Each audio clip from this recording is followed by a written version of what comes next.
जंग में कागजी अपराध से क्या होता है, हौसला लड़ता है तादाद से। क्या होता है? किसानों की मान सम्मान की लड़ाई है, ये किसानों की खेती की लड़ाई है, ये किसानों की फसल बचाने की लड़ाई है। ये लड़ाई इस गरीब के प्लेट से जो खाना छीना जा रहा है उसको खाना को लाने की लड़ाई है। गरीबों की कपड़े को जो उतारा जा रहा है, तन को नंगा किया जा रहा है, उसकी लड़ाई है। इस देश के संविधान बचाने की लड़ाई है।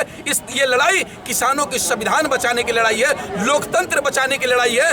जो सवाल कर रहा है उसको जेल में डाला जा रहा है, जो सच्चाई दिखा रहा है उसको जेल में डाला जा रहा है। इन सब चीजों को बचाने की लड़ाई है। एक बात सुन लीजिएगा, ये किसानों की आंदोलन आजादी की बाद पहली आंदोलन है जिसमें किसान अपने हक और अधिकार के लिए लेकर अभी भी लगातार लड़ाई लड़ रहा है। और तब एक बात सुनिए ना, 300 से ज्यादा हमारे देश का अन्नदाता भगवान किसान शहीद हो जाता है, क्यों शहादत क्यों नहीं दिया उन्होंने?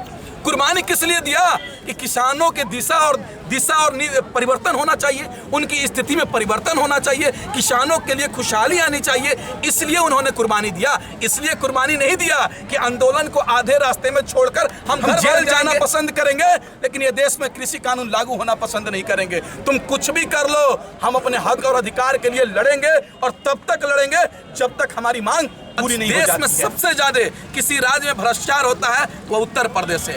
देश में सबसे ज्यादा किसी राज्य में बलात्कार की घटना घटती है उत्तर प्रदेश में है। और योगी जी कह रहे बंगाल में महिलाओं को सुरक्षा देंगे। योगी जी पहले आप अपना उत्तर प्रदेश को संभालिए, तब जाकर दूसरे राज्यों में की बात कीजिएगा। आपने देखा होगा पिछले दिनों जब उत्तर प्रदेश का किसान बॉर्डर पे आंदोलन कर आ रहा था तो ये योगी सरकार किसानों को नोटिस देने का काम करती थी, उनको डराने का काम करती थी। पिछले साल भी एनआरसी का आंदोलन हुआ था तो योगी सरकार ने गोलियां चला दी थी। ये सरकार कहीं ना कहीं अहंकार में चूर हो चुकी है। इस सरकार को उखाड़ फेंकने की जरूरत है। स्कीम में घोटाला हो जाता है। बच्चे एसएससी जीडी का जो 2017-18 में फॉर्म भरे हैं अभी तक उनको ज्वाइनिंग नहीं कराया जा रहा। बच्चे दर बटर खा रहे हैं, ठोकरें खा रहे हैं। ये सरकार चुनावी जीवी हो चुकी है। और आप एक और बात, ये सरकार मोदी जी 3 दिन पहले 4 दिन पहले एक लाइव में कहते हैं कि 2 गज दूरी मास्क से जरूरी।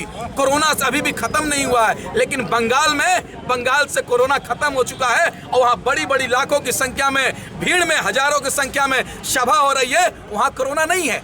देखिए ये लोग अवसरवादी हैं, हर चीज में अवसर ढूंढते हैं इसी तरीके से। लेकिन इन लोगों को एक बात देश की जनता समझ चुकी है और इन लोग ज्यादा दिन देश में हमारे सरकार में सत्ता में नहीं रह सकते हैं, क्योंकि इन लोगों ने अन्नदाताओं को गाली दिया है, अन्नदाताओं को आतंकवादी खालिस्तानी ऐसी घिनौना शब्द का इस्तेमाल किया है। इन दरिंदों को, इन आतंकवादी सरकारों को उखाड़ फेंकने की जरूरत है। किए ना, आपको पता उसी दिन चल जाएगा जिस दिन भारतीय जनता पार्टी का 5 राज्य में दहाई आंकड़ा भी पार नहीं करेगी। जमानत जब्त होगा तब भाजपा का आंकड़ा टूटेगा। अभी क्या सोच रही है सरकार? हमारे पास 300 प्लस सांसद है, मैं जो मर्जी सो करूंगा, यही न गुमान है। लेकिन गुमान टूटेगा। एक समय था कि भारतीय जनता पार्टी के पास 2 सांसद हुआ करता था, लेकिन आज 300 प्लस हो गए हैं तो घमंड हो चुका है। ये सरकार कहीं ना कहीं अहंकार में चूर हो चुकी है। लेकिन एक बात सुन लीजिए, ये सरकार का अहंकार टूटेगा और किसानों की मांग पूरी होगी। अब 5 राज्यों में भारतीय जनता पार्टी